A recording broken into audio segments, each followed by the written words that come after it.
The Browns, they're all the way back. There's no doubt about it. Super Bowl bound. Am I overreacting? Probably a little bit. Welcome into the Cleveland Browns Report. I'm your host, Matthew Peterson. We got 3 topics to discuss today.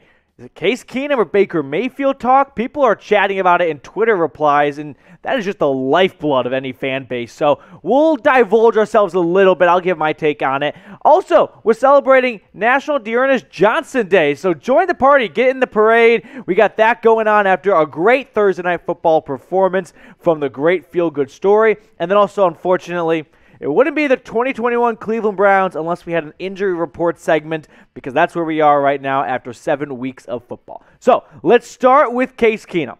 Backup? I hardly know her. That's how great he played. Well, maybe not great, but that's the expectations and how far he exceeded them, I would say, in Thursday Night Football.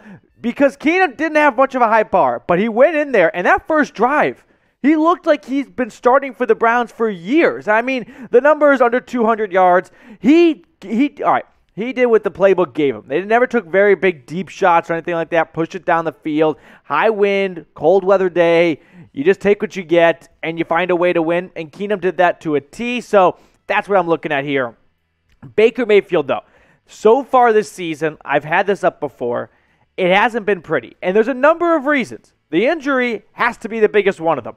I don't know how much you want to chalk it up to injury, if it's 100%, or if you're in the camp of, no, Baker's never been the guy for me, it's only making up a good chunk of the pie, but not the whole pie, then it only gets worse. So if you missed it last night, here's what Jay Glazer had to say. Is what Baker Mayfield had to say per Jay Glazer. I need that fracture to heal for me to get back out there, he said. That's Baker talking. When his shoulder popped out, it fractured the bone. I've been beating this drum since the hit happened in week 2 against the Texans of why are we not questioning this more? He clearly went down, was it like left shoulder? Yeah, just like this, extreme pain, didn't miss a snap, played the next 2 weeks, the Browns, the Bears, and the Vikings, and there wasn't much conversation. And then there was, oh, well, yeah, he's wearing a sling on his non-throwing shoulder, no biggie. And then it was partially torn, and then it became fully torn, and then, oh, cherry on top, broken humerus. It just keeps getting worse. At one point, you're going to wonder, is it going to have to get amputated? Because why was it not disclosed earlier? Was he just going to try and play through all this and then hopefully he can outplay whatever the injury kind of bar was set to be? I don't know. This is something that's kept me up at night. But my question for you guys is, a banged-up Baker or a healthy Case Keenum? Type BM for Mayfield or CK for Keenum.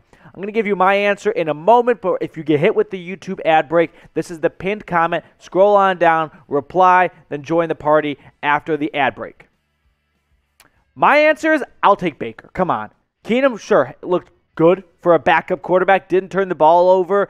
Never made you, hate your life or anything like that. But also, the Browns, they've got some tough defenses coming up, and he's a backup for a reason. He had chances to start, and he did start, right? He had the good time in Minneapolis, some decent play-ish with the Texans to start, but he went 2-8 the last time he was a starter with Washington 2 years ago. There's an absolute reason why he's been a backup. Do not let that lose sight on you. Do not let one game erase your memory of what Case Keenum has done in his career. But here's the Browns' upcoming schedule. The tough Steelers defense. The Bengals are a little frisky, not going to lie. A little inconsistent for sure, but when they're healthy, they're good. Belichick for me, I don't care what the Patriots are doing. I'm always going to think of the Patriots as a really tough team to play, even if they have not won a game at home.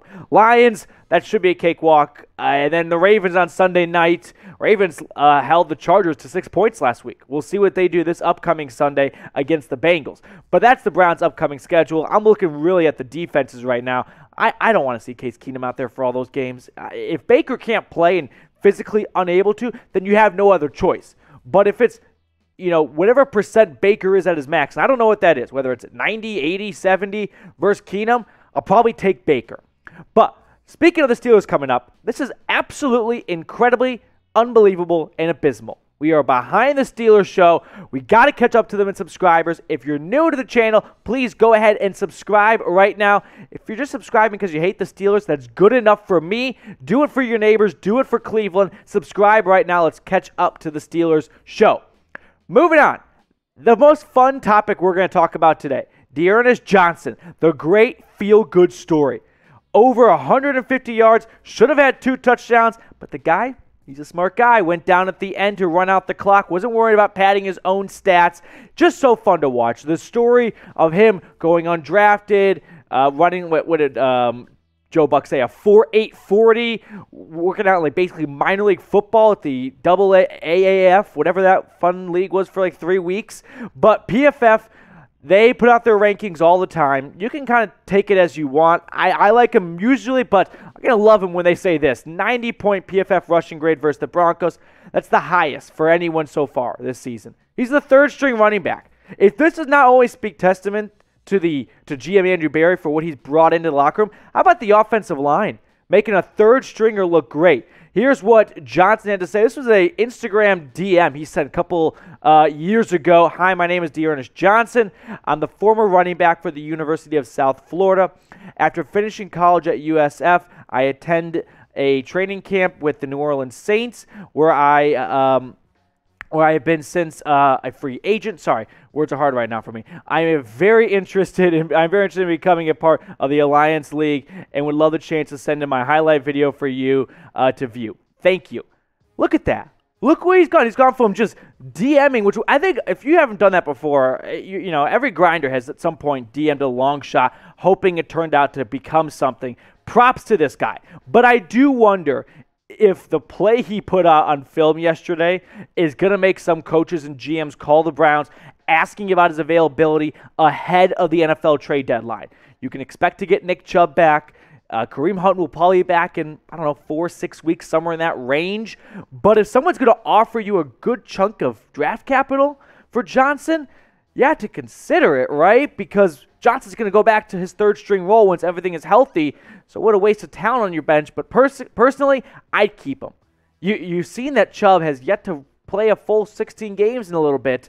Got hurt last year, hurt this year. Keep the depth, okay?